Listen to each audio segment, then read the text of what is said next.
আসসালামু আলাইকুম ওয়া রাহমাতুল্লাহি ওয়া বারাকাতুহু। সম্মানিত প্রিয় নাজরিন, আজকে আমি আপনাদের জন্য খুবই পরীক্ষিত এবং মুজাররব একটি তসবিহ হাজিরা নিয়ে হাজির হয়েছি। আপনারা ইনশাআল্লাহ এই তসবিহটি আপনারা কোথাও পাবেন না। এটা ওস্তাদি বিদ্যা, আমি আমার ওস্তাদ থেকে পেয়েছি এবং আমি এই আমল করে অনেক অনেক ফায়দা পাচ্ছি। ইনশাআল্লাহ আপনারা যদি ভিডিওটি মনোযোগ সহ দেখেন এবং স্কিপ না করেন তাহলে আপনারা খুব ভালো করে শিখতে পারবেন। আজকে আপনারা যারা রোগ নির্ণয় করতে পারেন না, রোগীদের রোগ নির্ণয় করতে পারেন না, ধরতে পারেন না, ইনশাআল্লাহ আপনারা আজকে তসবিহ হাজিরার মাধ্যমে দেশ বিদেশ কাছে দূরে যে কোনো রোগী হাজিরা দেখতে পারবেন ইনশাআল্লাহ খুব সহজে। এই জন্য আপনারা ভিডিওটি খুবই মনোযোগ সহ দেখবেন। আপনারা কিভাবে এই আমলটি করবেন এখন বুঝে নিন।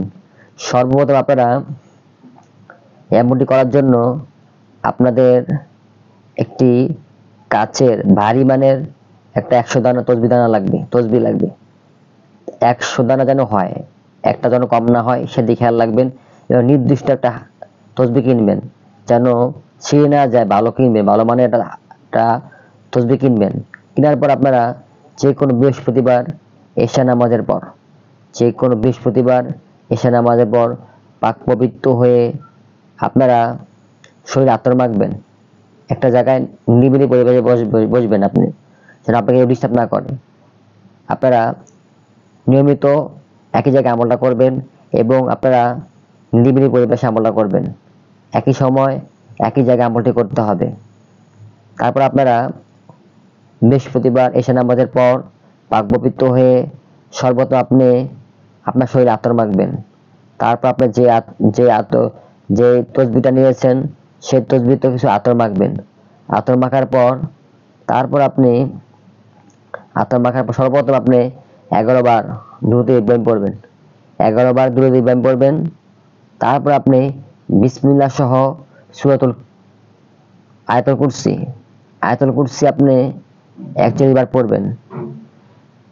41 বার পড়বেন। তারপর আপনি তসবিহতে 3টা দম দিবেন।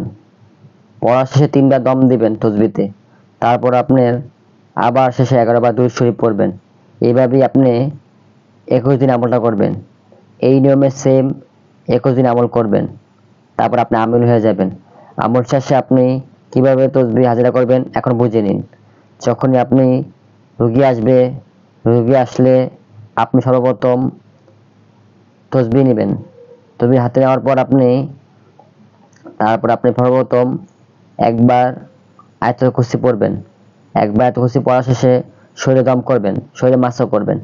তারপর আপনি কিছু আতর আপনার শরীরে এবং আতরে মাখবেন, মানে তসবিহটা মাখবেন।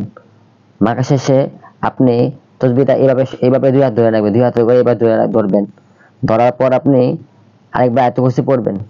পড়া শেষে একটা দম দিবেন, দম দিয়ে দিবেন একটা। দেওয়ার পর আপনি তসবিহটাকে এইভাবে ধরে রাখবেন, শুধুমাত্র এবার মাথা ধরে রাখবেন। তারপর আপনি হুকুম দিবেন, হে আয়াতুল কুরসির কুমন্ত মক্কেলগণ খাদেমগণ, আপনারা আল্লাহ তাআলার হুকুমে হাজির হয়ে যান, এই তসবিহতে হাজির হয়ে যান। আপনারা যেখানে আছেন আল্লাহ তাআলার হুকুমে হাজির হয়ে যান। সাথে দেখবেন আপনার তসবিহ ডানে বামে ঘুরতে থাকবে, এভাবে ঘুরতে থাকবে 100 জোরে। আপনি যদি বলেন জোরে জোরে ঘুরেন তাহলে ঘুরবে। তখন আপনি হুকুম লাগাবেন যে অমুকের পুত্র অমুক বা অমুকের মেয়ে অমুক। আপনি ছেলে হলে বাবার নাম বলবেন, আর মেয়ে রোগী হলে মেয়ের মার নাম বলবেন। এবার বলে দিবেন। তারপরে বলবেন যদি জাদুর সমস্যা থাকে তাহলে ডানে ঘোরেন, আর যদি জিনের সমস্যা বামে ঘোরেন, আর যদি সমস্যা না থাকে ডানে বামে ঘোরেন। এভাবে দিক নির্দেশনা দিবেন। ডানে বামে বলবে কোনটা দিক নির্দেশনা দিবেন আপনি। ইনশাআল্লাহ আপনার এই তসবিহতে মক্কেল করে হাজির হয়ে আপনাকে উত্তর দেবে। আপনি যেভাবে বলবেন তারা সেভাবে ঘুরে আপনাকে হাজিরাতে আপনাকে দেখাবে ইনশাআল্লাহ। তাহলে এটা করুন। এই তসবিহটি করার জন্য সর্বপ্রথম আপনাদের কিছু করতে হবে না, শুধুমাত্র কমেন্টে আপনাদের নাম লিখবেন এবং আপনার মায়ের নাম লিখবেন। আর আপনি এটা শেয়ার করে দিবেন ভিডিওটি এবং লাইক করবেন একটি, এবং চ্যানেলটি সাবস্ক্রাইব করে পাশে থাকবেন ইনশাআল্লাহ। তাহলে আমি ইজাজত দিয়ে দিব ইনশাআল্লাহ। তাহলে তদবিরটি করুন, তদবিরটি করে ফায়দা পেলে আমার জন্য দোয়া করবেন এবং ভিডিওটি বেশি বেশি শেয়ার করে দিবেন অপর মুসলিম ভাইয়ের জন্য। আসসালামু আলাইকুম ওয়া রাহমাতুল্লাহি ওয়া বারাকাতুহু।